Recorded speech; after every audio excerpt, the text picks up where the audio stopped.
Hello, hello, happy Halloween and happy week 9 of the NFL season. We got our magic graphs today, wide receiver, running back, and quarterback. That adjusted match break on the bottom. How good is that matchup this week compared to the schedule? And then looking at the volume rank on the left, how high is that projected volume supposed to be this week? So starting receivers, and as always, starting with those shadow corners on the week. There's three very interesting ones this week. Those two dominant guys, and then one that's a little bit more unexpected. Rising corner, we'll talk about that in a second, but starting with Drake London with Gonzo. He's missed a few games, but he is back and he has been dominant when he's been playing. Christian Gonzalez, the outside corner for the Patriots, going to be shadowing Drake London. He is top 5 in the NFL right now in fantasy points per route allowed. Not good for Drake London. So really tough matchup there, but also a secondary point, Darnell Mooney. An interesting option because you see London is in the green there, meaning that the Patriots against receivers on the season haven't been the greatest as a team. So could match up well for like a Darnell Mooney, who after he's fully healthy now, last week we saw him over 90% of the routes, which is what he was doing last year. When he was first coming back from injury, he was down to like 70%. So he's at least on the field.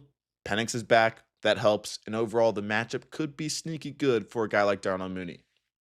The one that is more unexpected, Rome Odunze. You see him dead center. He's playing the Bengals this week. They're 32nd against running backs.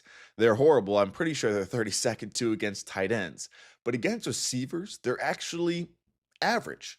And part of that now is DJ Turner, their young corner who's been looking better and better, and he's been now being used as that shadow corner on those top receivers. We saw it for one of the first times a couple weeks ago against DK Metcalf. And if you remember that primetime game, he had that big sideline catch down the field, contested catch, amazing play. But the rest of the day, he didn't do too much. So Odunze actually more of just an average matchup this week, I would say. And then we got Sutton all the way on the left there, right next to his buddy Nico Collins in that same game. Both pretty bad matchups overall. But Sutton is going to be getting Stingley. He hasn't been shadowing as much this year and kind of been complaining about it, but he's projected to shadow. And either way, they're dominant against receivers. So overall for Sutton, it doesn't look too good. He's playable just because he is a really high touchdown upside in general. Like if Knicks is having touchdowns, a lot of times it's going to Sutton. But overall, not the greatest matchup this week. But let's start over here on the right after those corners. Looking at Marvin Harrison Jr., great matchup against Dallas. Not only are they the worst against receivers, but specifically where Harrison is lining up. Like their best corner right now with Diggs out is Bland, who's going to be on the slot. So there's no Diggs. Best possible matchup. That touchdown upside in general is really big for Marvin Harrison Jr. this week, in my opinion. Olave is another interesting one. In this green, I know is half a game of a sample size, but when we're looking at Tyler Shuck's passing last week, he did have 30 attempts, by the way, in that half. So it wasn't the small sample size in the world, but that target share dropped to 20% for Olave. Shaheed was at 27% for what it's worth. I am just not a believer in Chuck, especially just like comparing to Rattler. Like Rattler was fine in an offense that is really well coached, I would say. And the volume was there for Olave, where he was getting a 31% target share. And I think at best, like that's probably the max is going to get. So that's the worry with Shuck is does that target share stay closer to 20 to 25%? And he had 4 yards per attempt in the second half, no touchdowns. So like I believe in Kellen Moore, but I don't really believe in the quarterback situation there. Going back to where Marvin Harrison Jr. was real quick, though, Pittman right next to him, great matchup. In that man coverage, talked about in Fast Facts, but those man coverage per routes metrics, he is number 3 in the NFL behind Puka Nacua and St. Brown. And that is what the Steelers are running a ton of, one of the highest in the NFL. So I like it for Pittman this week. Pierce also solid with those explosive play potentials. I know Downs is coming back, so that affects it a little bit, but don't mind either of those two guys. Metcalf is on the other side of that game. Also set up pretty well against a Colts defense that's being thrown on a ton. Rushing defense overall pretty solid, but that passing defense hasn't been the greatest. So don't mind Metcalf on the opposite side of that. The big talk of the morning, though, is the Jaguars receivers. Travis Hunter goes down. What happens with Brian Thomas Jr.? We saw his blow-up game 2 weeks ago. Should have had 30 points if it wasn't for Travis Hunter being offsides. And then the week after that, that was the London game, right? Yeah, 14 targets for Travis Hunter in London. Thomas Jr. gets hurt, doesn't do too much before then. But now without Travis Hunter, what happens? I think the biggest potential thing here to watch, at least, is Brian Thomas's floor on those short area targets. Last year, that's the one thing that's been taken away from Thomas Jr. Everything else, honestly, in the offense is really good for Brian Thomas Jr. The quarterback chemistry, not there, but the screens are that one thing that's been taken away from him in those short area targets in general. So maybe with no Hunter, no Brennan Strange, he gets more of those easy targets and those targets closer to the line of scrimmage on top of those downfield targets where he's slowly been looking better and better at. So if those things can come together, the ceiling is obviously what it was last year. Incredible.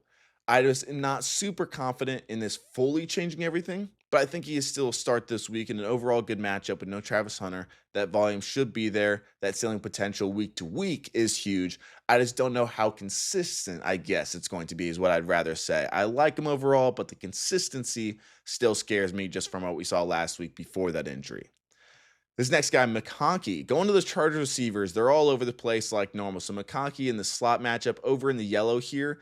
The positive here is that the slot corner right now is new. So they're going to have Marcus Harris in there, 6th rounder from this year. He has played 6 snaps in coverage in his career. So even though the matchup says it's over here, I would probably put McConkey in the green in my own head. Johnston, they've allowed a lot of explosive plays. So I don't mind the weekly ceiling of Johnson here in this matchup. It is obviously, like the graph suggests, it is accurate this time there, where it is a lower floor, higher ceiling matchup like we would expect most of the guys in this range to be. And then Keenan Allen, overall, set up pretty well like normal. And the two guys that stick out to me in this bottom left before we move on to running backs, this red area, Diggs. A tougher slot matchup and tougher matchup overall, but the real worry here is just that volume against the Falcons. If they do control this game, we've seen a lot of the Patriots recently not throwing the ball too much because they control the game extremely well. Maybe Stevenson being out affects that a little bit. Maybe they go a little bit more pass heavy, but in that slot role, he is more volume dependent. And I don't know if this is the matchup where he's getting a ton of the volume. And T. Higgins, the big surprise, you see Chase up here. This is receivers in general. Chase moves all over the place. T. Higgins really doesn't. He really sticks on the outside solely. And against outside receivers this year, Chicago, surprisingly, #1 in fantasy points allowed compared to the average. So especially if Flacco misses this game. If Flacco misses, I wouldn't even touch it. But even with Flacco in there, not as good of a matchup as you'd maybe expect for T. Higgins. Some other breaking news this morning, DeAndre Swift is out. That makes me sad.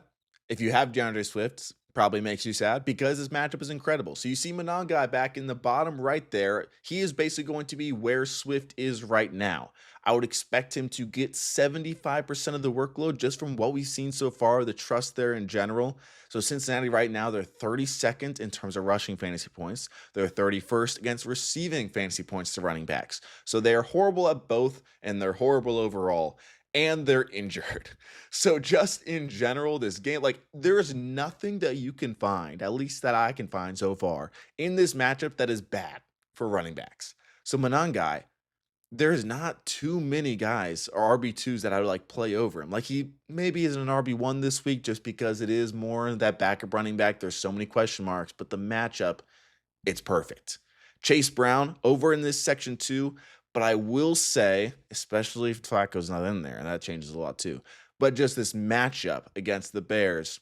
Right now you see he's 28th, the Bears against fantasy running backs. They've been better recently, since that bye specifically. At the start of the year, they were 32nd in yards before contact that first month. The last 3 games since then, they've been 18th. So not necessarily good, but maybe not the greatest matchup in the world. And he's not getting a ton of volume. And if Flacco's not in there, yeah, that's how it is. Going up to McCaffrey, real quick, just pointing out, his matchups so far have been horrible. His matchups the rest of the way are horrible. But this week, it's really good. So maybe we get a McCaffrey ceiling week. Vidal is another guy that I really like. He's been awesome. I loved him coming out as a prospect, so it's fun to see after a few years him kind of get his opportunity and play really well. His efficiency has been great, but the big thing in this matchup, not only is Tennessee 31st on the ground in terms of that rushing fantasy points, only worse than the Bengals, but their offensive line is getting healthier, and that defensive line for Tennessee, they're missing Jeffrey Simmons. So overall, Vidal set up extremely well. Another big talk of the morning. There's lots of Friday morning news. I'm glad I filmed this a little bit later than normal. But Henderson with no Stevenson, he started off as the 32nd ranked running back, right behind Mason in that projected volume rank on the week. So with no Stevenson, he's probably right next to like where Chase Brown is in terms of that volume rank. So I really like his potential this week just because I do think they trust him enough at this point where they're not going to bring anybody in over him. If Gibson was healthy, I would not be confident. That's how it's been so far with Henderson. But with both of these running backs down, I think they trust him because I don't think they are trusting anybody else over him. I think it was just kind of those two guys specifically. So Atlanta, they're below average versus the run. We saw Henderson look amazing with the ball in his hands against Cleveland outside of that fumble. But the red zone work will be key. That's kind of the one thing where I could see them bringing in another guy or like the practice squad guys, those sort of thing, and giving that red zone work that Stevenson dominates to another style of runner. And then Henderson kind of gets the volume besides that. But overall, I do think that Henderson is a general start, pretty solid overall against this defense. Shifting to the left side of this graph, let's go to Jaylen Warren up here. Steelers versus the Colts. Will Jaylen Warren ever score a touchdown? That is the question. The ceiling potential for this game. He is the epitome of that higher floor, lower ceiling type of guy this week, I would say. Really good volume, but in terms of the ceiling, the Colts have not allowed a big day to a running back yet, really. Like Achane had about 15 points against them.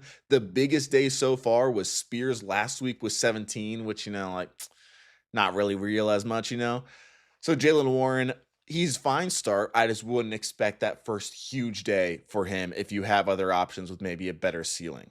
Kareem Hunt is down here. I would say for this week, with what we know, I would rather play Kareem Hunt than Brashard Smith. That's my opinion, just because of the volume guarantee. Hunt's volume is not going to get any worse than it is. It can really only get better, and his role right now is valuable as is. Where Brashard Smith could get some more rushing, even though it's not really guaranteed. And then that volume in terms of the receiving game is a lot of those gadget type plays. So there's more potential there, but the touchdown upside for Smith, the advantage in terms of this matchup, Buffalo's worse on the ground than they are in the air against running backs. High scoring game, that touchdown upside matters to me. So I would say for this week, until we see it from Smith, I would rather play Kareem Hunt. The bottom left, we got Aaron Jones and Jordan Mason. Minnesota, Detroit, they're fourth best against those rushing fantasy points. I do not like this matchup for Jordan Mason in general, who this rushing attack's been horrible. It's sad because I like Jordan Mason as a player, but don't think he's set up well, especially with Aaron Jones back in just this matchup. And JCM, very similar. Versus Seattle, Jayden Daniels helps a lot. No Terry McLaurin. But at the same time, that Seattle defense, very good against the run specifically. And without much receiving at all, you're really just banking on JCM getting in the end zone. And as of late, it hasn't happened. So I could see either scores a touchdown and gets you like 12 or 13 points, or doesn't score a touchdown and probably ends up with that like 15 for 60 type of day, 15 for 50. So I don't love it this week for him. And last but not least, we got quarterbacks. Always start quarterbacks versus Dallas. It's pretty simple. Even off the injury, I trusted with Kyler Murray. I would play him in most teams. Daniel Jones, another really good option. We look at that Pittsburgh defense. They're 31st against quarterbacks so far. They've had two good games against fantasy quarterbacks this year. It was against Sam Darnold, who, although he's amazing this year in fantasy, you're not getting too much. They run at the red zone in the red zone every single play, and he doesn't run at all. The other one was Dylan Gabriel. Every other quarterback that has played the Steelers has done really well. So Daniel Jones, I would expect more of the same. Caleb Williams, a guy that I've talked about maybe more than anybody this week because I do believe in the bounce back potential here overall. The matchup isn't just good, it fits what I think this team is going to be wanting to do. They can't pressure the quarterback, the Bengals, and they're going to be without Trey Hendrickson. At least he's doubtful, so probably not going to play. And that is huge for this Bears offense with one, Williams often takes a little bit longer to throw, scramble on, all that sort of stuff. But if they can get those plays where it just gets the ball into the playmaker's hands with those yards to catchability, that is the kryptonite of this already bad Bengals defense.